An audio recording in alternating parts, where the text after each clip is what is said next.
Hello peeps and welcome to Sundays with Sparky. How is it going, my friends? How is it going? Another week has gone by. It seems to have gone so quickly these days. I don't understand how. It just feels like a couple of days ago I was doing one of these videos. And here I am doing another one.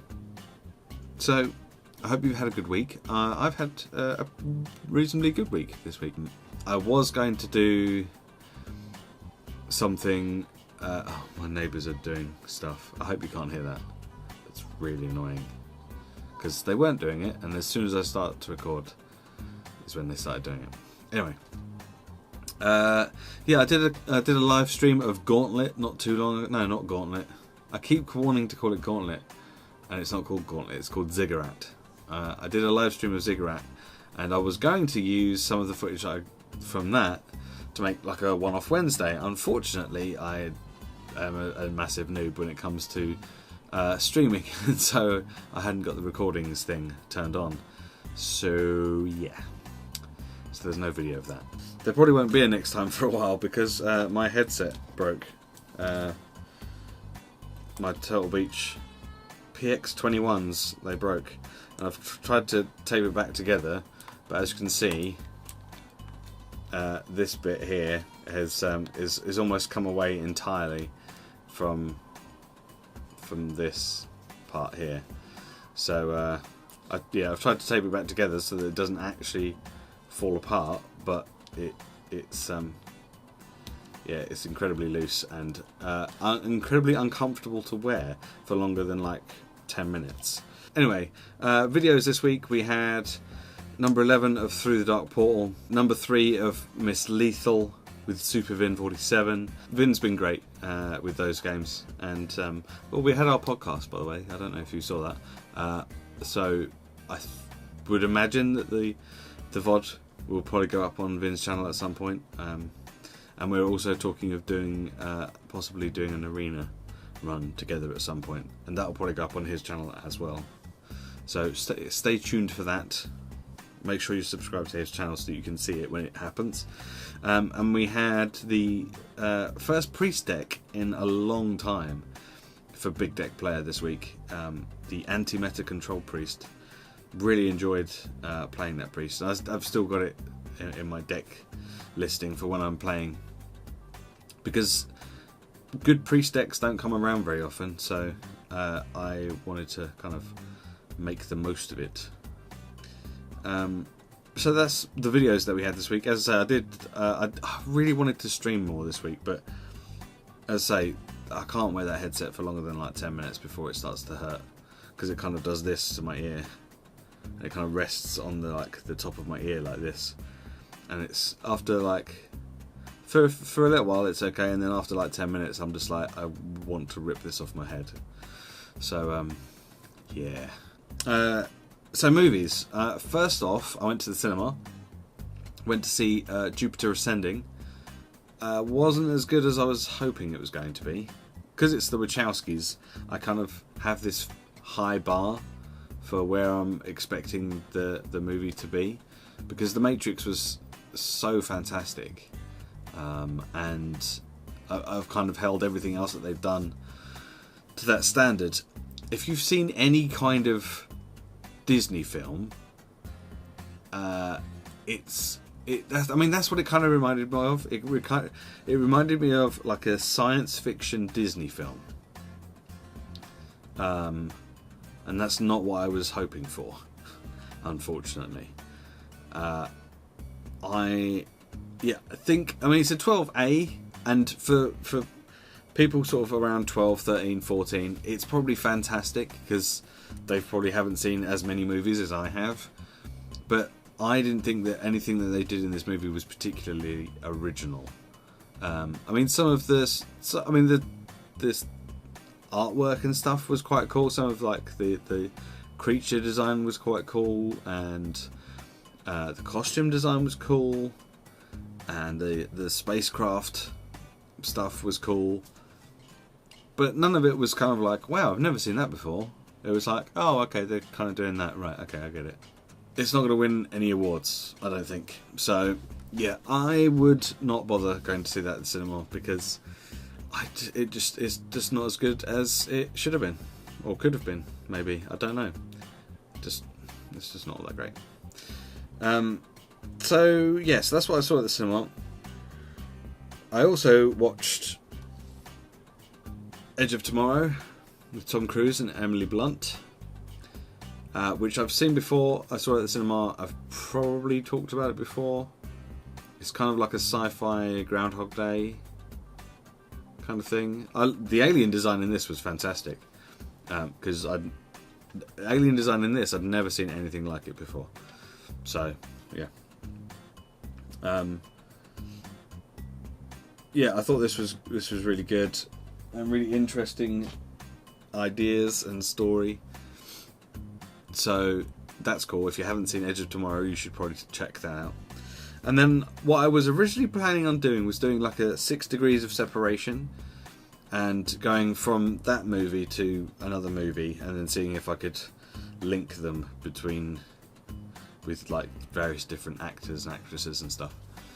That didn't really go to plan because I bought new films and watched those instead. So I watched The Adjustment Bureau, which has got Emily Blunt in, which is where I was going to go with.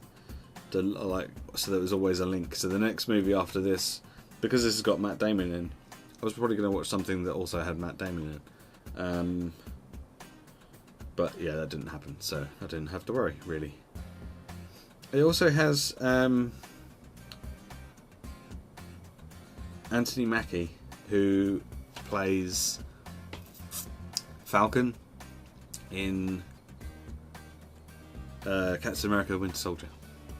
He's in this as well, amongst others. So Adjustment Bureau was really interesting, and this is a really good story as well. If you've never seen The Adjustment Bureau, it's kind of a bit of a thriller, a bit of like a romance. It's got some funny bits in it, and it's just a good idea, I guess, for the concept of the film.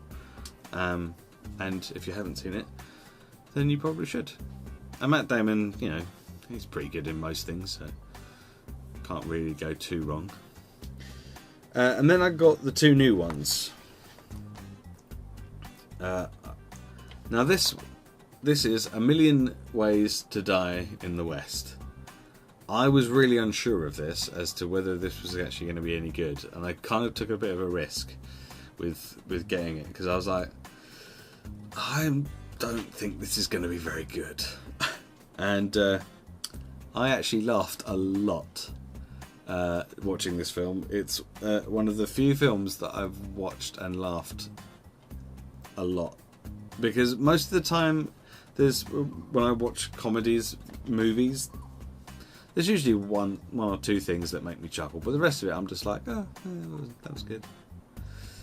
But this actually had me like proper chuckling, which was fantastic. So and because I didn't expect it, it kind of made it all the better. So if you like stuff like Family Guy and you liked Ted, because it's Seth MacFarlane, and you appreciate that kind of humour and comedy, then you'll probably enjoy this, because it's a similar sort of thing. He's written it, and he stars in it, and he's directed it. So, and he's producing it. It's literally his entire film.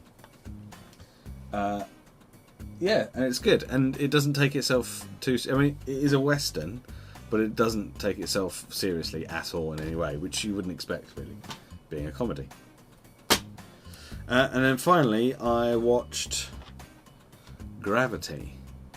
Now, when I saw this at the cinema in 3D, I was blown away. I didn't think... I think Gravity and Avatar have been the only 2 movies that I've seen in 3D that have really blown me away as far as like the actual 3D stuff is concerned. I think that might have been better, actually, than Avatar was, as far as 3D is concerned. And I was a bit concerned after watching it in the cinema that it wasn't going to stand up as a good movie without the 3D, because the 3D was so amazing. I was thinking that maybe if you watch it any other time in 2D or whatever, that it wouldn't be as good and it wouldn't be as exciting. But I was wrong, because I watched it last night and it was still just as good. It's an incredible movie, and even though I'm not watching it in 3D, I was still ducking and going when there's things coming flying to the screen. So I don't know if that's just because that's who I am and that's the sort of thing that I do, or whether it's just that kind of movie that kind of sucks you in. But it's great, and Sandra Bullock does an amazing job, and it's nice to see her doing something that's not a romantic comedy. So yeah, fantastic stuff. Really, really good. If you haven't seen Gravity, then you probably should. I also purchased Far Cry 4 recently, and I was kind of tempted to do a playthrough of that. I know there's a lot of other people that's doing a playthrough of that, but it occurred to me again the other day that I haven't really done a Let's Play on this channel, and although I don't really feel like I have to do a Let's Play, if I was going to do a Let's Play, it would be something like that. But yeah, I mean, I have been watching someone do a Let's Play, but it seems like I'm getting frustrated with everything that they do in that game. I'm like, why are you doing that? You should have done this. You could have gone there and got that and then done that. Why are you doing that? Why didn't you do this? Yeah, so I don't know. If there's something you're interested in, leave comments below, and that will make me think, oh yes, people want to see this, and then maybe I'll do it. Otherwise, I am going to go, because I've still got to edit and render this and upload it all today. So I'm going to go and do that, and I hope you enjoy the rest of your Sunday. Also, before I go, I wanted to talk about the prospect of possibly doing a Q&A. I've seen a few other people doing Q&As recently, and I thought, I could do a Q&A. Why haven't I done a Q&A yet? Maybe I should do a Q&A. So again, if that's something that you're interested in, leave comments below in the description. No, don't leave the stuff in the description. What am I talking about? Leave comments below. I'll put stuff in the description. If you start putting stuff in the description, who knows what's going to end up in there. So let's not do that. I'm definitely going to go now, because I'm just rambling, and I'll probably end up cutting half of this anyway.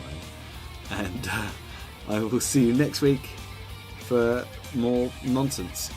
Thanks for watching. Goodbye.